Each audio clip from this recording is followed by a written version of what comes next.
Hello friends, ഞാൻ doctor Rajesh Kumar. നമ്മുടെ തലച്ചോറിൻ്റെ ആരോഗ്യമാണ് നമ്മുടെ ശരീരത്തിനെയും നമ്മുടെ ആരോഗ്യത്തിനെയും കോർഡിനേറ്റ് ചെയ്യുന്നതിന് പ്രധാന പങ്ക് വഹിക്കുന്നത്, അല്ലേ? നമ്മൾ എല്ലാം നേടുന്നു, ധനം നേടുന്നുണ്ട്, അറിവുകൾ നേടുന്നുണ്ട്, വലിയ വലിയ ജോലികൾ നേടുന്നുണ്ട്, നമ്മുടെ സമൂഹത്തിൽ നല്ലൊരു പൊസിഷൻ നേടുന്നുണ്ട്. പക്ഷേ ഓർമ്മ പോയാൽ, നമ്മുടെ തലച്ചോറിൻ്റെ ആരോഗ്യം പോയാൽ നമ്മൾ ഈ നേടിയത് കൊണ്ട് എന്തെങ്കിലും പ്രയോജനമുണ്ടോ? നമ്മുടെ കുടുംബത്തിനും നമ്മുടെ ചുറ്റുമുള്ള ആൾക്കാർക്കും ഒരു തലവേദനയായിട്ട് നമ്മൾ ജീവിച്ചിരിക്കുന്നല്ലാതെ പ്രത്യേകിച്ച് നമ്മളെ കൊണ്ട് ഒരു ഉപയോഗമില്ല. ഒരു പ്രായം കഴിഞ്ഞാൽ ഒരുപാട് പേര് നേരിടുന്ന ഒരു പ്രോബ്ലമാണ് നമ്മുടെ തലച്ചോറിലെ കോശങ്ങൾ നശിച്ചു പോകുന്നത്. ഇത് മുൻപ് വയസ്സായവർ ഒരു 80-85 വയസ്സ് വരെയാണ് കണ്ടിരുന്നെങ്കിൽ ഇന്ന് കുറച്ച് നേരത്തെ തന്നെ പലരിലും ഈ ഒരു പ്രോബ്ലം കണ്ടുവരുന്നുണ്ട്. അതുകൊണ്ട് തന്നെ നമ്മുടെ തലച്ചോറിൻ്റെ ആരോഗ്യം ഫ്രഷ് ആയിട്ട് നിൽക്കണമെന്നുണ്ടെങ്കിൽ നമ്മുടെ തലച്ചോറിൻ്റെ കോശങ്ങൾ എപ്പോഴും പുതിയതായിട്ട് രൂപാന്തരം പ്രാപിക്കണം. തലച്ചോറിലെ കോശങ്ങൾ എപ്പോഴും ഹെൽത്തി ആയിട്ട് നിലനിൽക്കേണ്ടതുണ്ട്. തലച്ചോറിലെ കോശങ്ങൾ മാത്രമല്ല, നമ്മുടെ തലച്ചോറിനെ കണക്ട് ചെയ്യുന്ന നാഡികൾ, തലച്ചോറിലേക്ക് പോകുന്ന എൻസൈമുകൾ, തലച്ചോറിനെ തമ്മിൽ കണക്ട് ചെയ്യുന്ന കെമിക്കലുകൾ, ഇതെല്ലാം ഒരേപോലെ ആക്റ്റീവായിട്ട് നിന്നാൽ മാത്രമേ നമ്മുടെ തലച്ചോറ് ചെറുപ്പമാണ് എന്ന് പറയാൻ സാധിക്കത്തുള്ളൂ. നമ്മുടെ തലച്ചോറിൻ്റെ കോശങ്ങളുടെ ചെറുപ്പം നിലനിർത്തുക എന്ന് പറയുമ്പോൾ പലരും മാർക്കറ്റിൽ കിട്ടുന്ന ഈ ഓർമ്മശക്തിയും ബുദ്ധിശക്തിയുമുള്ള പലയിനം മരുന്നുകൾ, ക്യാപ്സ്യൂളുകൾ, ടോണിക്കുകൾ ഇത് കഴിക്കുക എന്നായിരിക്കും ഉദ്ദേശിക്കുന്നത്. അല്ല, ഇത്തരത്തിലുള്ള മരുന്നുകളുടെയും പാക്ഡ് പ്രോഡക്ട്സിൻ്റെയും പുറകെ പോകുന്നതിന് പകരം നമ്മുടെ ലൈഫ് സ്റ്റൈലിൽ വരുത്തുന്ന ചില മാറ്റങ്ങളിലൂടെ, നമ്മൾ കഴിക്കേണ്ട ചില ഇനം ഭക്ഷണങ്ങളിലൂടെ നമുക്ക് തലച്ചോറിലെ കോശങ്ങളെ ചെറുപ്പമാക്കി നിർത്താൻ സാധിക്കും. ഏറ്റവും പ്രധാനപ്പെട്ട കാര്യങ്ങളാണ് ഇവിടെ വിശദീകരിക്കുന്നത്. ഒന്നാമത്തത്, ഉറക്കം ശരിയായിട്ട് മെയിൻറ്റെയിൻ ചെയ്യുക. ഇന്നത്തെ ഒരു ലൈഫ് സ്റ്റൈലിൽ പലരും വളരെ ലേറ്റായിട്ട്, മുൻപൊക്കെ ഒരു 9:30 മണി കഴിഞ്ഞ് ഉണർന്നിരിക്കുന്നത് തന്നെ നിങ്ങൾക്ക് ശരീരത്തിന് കേടാണെന്ന് പറയുന്നുണ്ടെങ്കിൽ ഇന്ന് ഒരു 12-1 മണി വരെയും ഉണർന്നിരിക്കുന്ന ചെറുപ്പക്കാർ ഒരുപാട് പേരുണ്ട്. നൈറ്റ് ഡ്യൂട്ടി ചെയ്യുന്ന ആൾക്കാർ ഒരുപാട് പേരുണ്ട്. ഇവരൊക്കെ ചോദിക്കുന്നത്, നമ്മൾ പതിവായിട്ട് ജോലി ചെയ്യുന്നുണ്ടല്ലോ, നമുക്ക് വേറെ രോഗങ്ങളൊന്നും വരുന്നില്ലല്ലോ എന്നുള്ളതാണ്. ഒരു പ്രായം കഴിയുമ്പോഴാണ് പലപ്പോഴും ഇതിൻ്റെയൊക്കെ ആഫ്റ്റർ എഫക്ട്സ് നമ്മുടെ തലച്ചോറിൽ കാണിച്ചു തുടങ്ങുന്നത്. ആ സമയത്ത് അയ്യോ ഇനി ഞാൻ നേരെ പോയിക്കോളാം എന്ന് പറഞ്ഞിട്ട് ഒരു പ്രയോജനവും ഇല്ല. ഏറ്റവും പ്രധാനപ്പെട്ടത് രാത്രിയിൽ കൃത്യസമയത്ത് ഉറങ്ങുക. ഒരു 10:30 മണിക്കെങ്കിലും ഉറങ്ങുക എന്നുള്ളതാണ്. കാരണം നമ്മുടെ ശരീരം പകല് ഉണർന്നിരുന്ന് രാത്രി ഉറങ്ങി ശീലമുള്ള ആൾക്കാരാണ്. സർക്കേറിയൻ റിതം അങ്ങനെയാണ് സെറ്റ് ചെയ്തിരിക്കുന്നത്. എന്നാൽ രാത്രി ഉണർന്നിരിക്കാൻ ശ്രമിക്കുന്നത് നമ്മുടെ തലച്ചോറിലെ കോശങ്ങളെ വളരെ സാരമായിട്ട് ബാധിക്കുകയും തലച്ചോറിലെ കോശങ്ങളുടെ ആക്ടിവിറ്റി കുറയുകയും വളരെ പെട്ടെന്ന് കോശങ്ങൾ ഡീജനറേറ്റ് ചെയ്ത് തുടങ്ങുന്നതിനും കാരണമാകാറുണ്ട്. അതുകൊണ്ട് രാത്രിയിൽ ഒരു 10:30 മണിക്കെങ്കിലും ഉറങ്ങാൻ നോക്കുക. ഏറ്റവും കുറഞ്ഞത് ഒരു 7 മണിക്കൂറെങ്കിലും നിർബന്ധമായിട്ട് ഉറങ്ങാനായിട്ട് ശ്രമിക്കുക. രണ്ടാമത്തത് വ്യായാമമാണ്. യൂറോപ്പിൽ നടത്തിയിട്ടുള്ള പഠനത്തിൽ റെഗുലറായിട്ട് വ്യായാമം ചെയ്യുന്ന ഒരു 40 വയസ്സ് കഴിഞ്ഞിട്ട് കൃത്യമായിട്ട് വ്യായാമം ചെയ്യുന്നവരുടെ തലച്ചോറിലെ കോശങ്ങൾ പുതിയതായിട്ട് ഉണ്ടായിക്കൊണ്ടിരിക്കുന്നതായിട്ട്, കൂടുതലായിട്ട് ഉണ്ടാകുന്നതായിട്ട് പഠനത്തിൽ കണ്ടെത്തിയിട്ടുണ്ട്.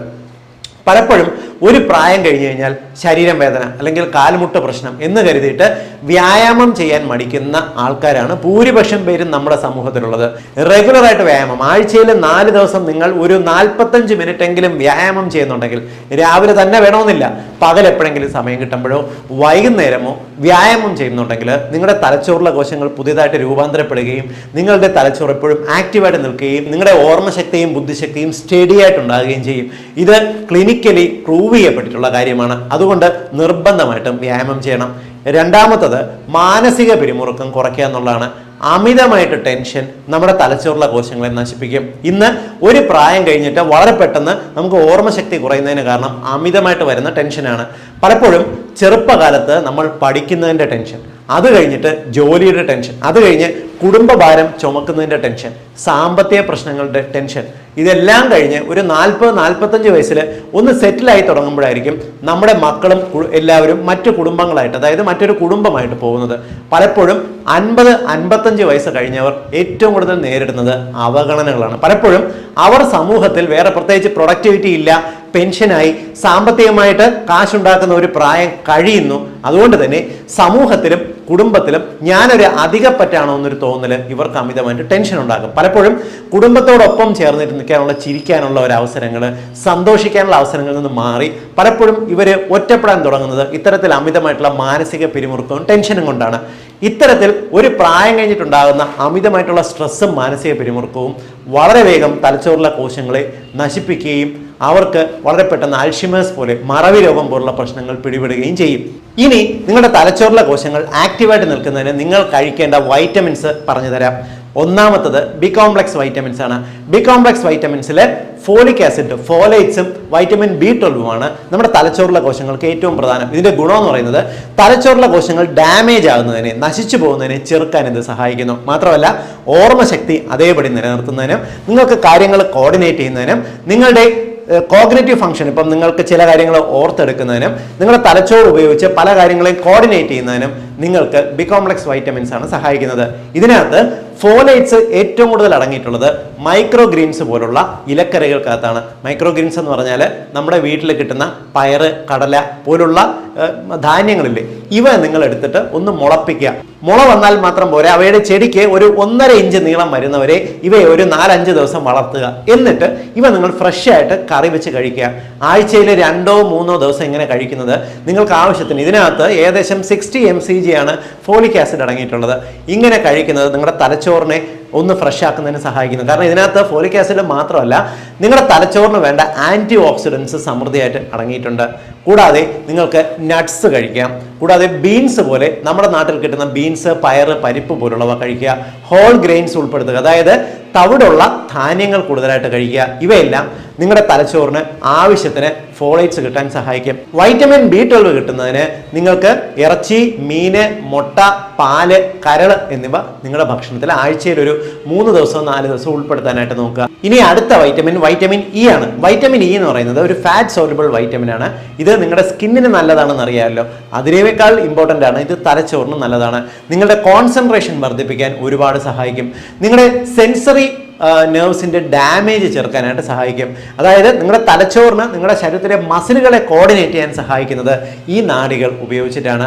സോ ഇത്തരം നാഡികളുടെ ആക്ടിവിറ്റി ഉണ്ടെങ്കിലുള്ള ഗുണം പലപ്പോഴും ഒരു പ്രായം കഴിഞ്ഞിട്ട് നമ്മുടെ ശരീരം സ്ലോ ആയി പോകത്തില്ലേ, പലപ്പോഴും മൂവ്മെന്റ് സ്ലോ ആയി പോവുക, നിങ്ങളുടെ ശരീരത്തിൽ നെർവുകൾക്ക് തരിപ്പ് വരിക, പലപ്പോഴും കയ്യിലും കാലുകളിലും നാഡികളുടെ പെരുപ്പ്. നമ്മൾ പലപ്പോഴും ഈ പ്രമേഹ രോഗമൊക്കെ ഉള്ളവർക്ക് ന്യൂറോപ്പതി എന്ന് പറയുന്ന ഒരു അവസ്ഥ വരത്തില്ലേ, കൈകാല് വേദന, പെരുപ്പ് പോലുള്ള ബുദ്ധിമുട്ട് മാറുന്നതിന്. ഇതിനെല്ലാം വൈറ്റമിൻ E വളരെ നല്ലതാണ്. വൈറ്റമിൻ E ഇന്ന് ക്യാപ്സ്യൂളായിട്ട് കിട്ടും. എന്നാൽ അതിനെക്കാട്ടി നല്ലത് ഭക്ഷണത്തിലൂടെ നമ്മുടെ ശരീരത്തിലേക്ക് എത്തുന്നതാണ്. ഏറ്റവും കൂടുതൽ വൈറ്റമിൻ E അടങ്ങിയിട്ടുള്ളത് നട്ട്സിനകത്താണ്. ബദാമിനകത്ത് വളരെ ഉയർന്ന അളവിൽ നമുക്ക് വൈറ്റമിൻ E ലഭ്യമാണ്. കൂടാതെ നിങ്ങൾക്ക് മത്തങ്ങാക്കുരു, സൺഫ്ലവർ സീഡ് എന്നീ സീഡ്സും നട്ട്സും നിങ്ങൾക്ക് കഴിക്കാവുന്നതാണ്. കൂടാതെ നിങ്ങൾ വെജിറ്റേറിയൻസ് ആണെന്നുണ്ടെങ്കിൽ അവക്കാഡോ, പ്രത്യേകിച്ച് ഒരു പ്രായം കഴിഞ്ഞവർക്കെല്ലാം ശരീരത്തിൽ വളരെ എളുപ്പം ദഹിക്കാൻ സഹായിക്കുന്നത് നട്ട്സും സീഡ്സും അവക്കാഡോ പോലുള്ള ഫ്രൂട്ടും ഒക്കെയാണ്. കൂടാതെ ഒലിവ് ഓയിൽ ചേർത്തിട്ടുള്ള ഭക്ഷണം കഴിക്കുക. ദിവസം ഒരു പിടി കപ്പലണ്ടി കഴിക്കുക. കപ്പലണ്ടിക്കകത്തെല്ലാം വളരെ ഉയർന്ന അളവിൽ വൈറ്റമിൻ E അടങ്ങിയിട്ടുണ്ട്. ഇനി തലച്ചോറിന് ഏറ്റവും പ്രധാനമായിട്ടും വേണ്ടത് omega-3 ഫാറ്റി ആസിഡ് ആണ്. omega-3 ഫാറ്റി ആസിഡ് ആണ് നമ്മുടെ തലച്ചോറിലെ കോശങ്ങൾ പുതിയതായിട്ട് ഉണ്ടാകുന്നതിന് ഏറ്റവും അത്യാവശ്യമായിട്ടുള്ളത്.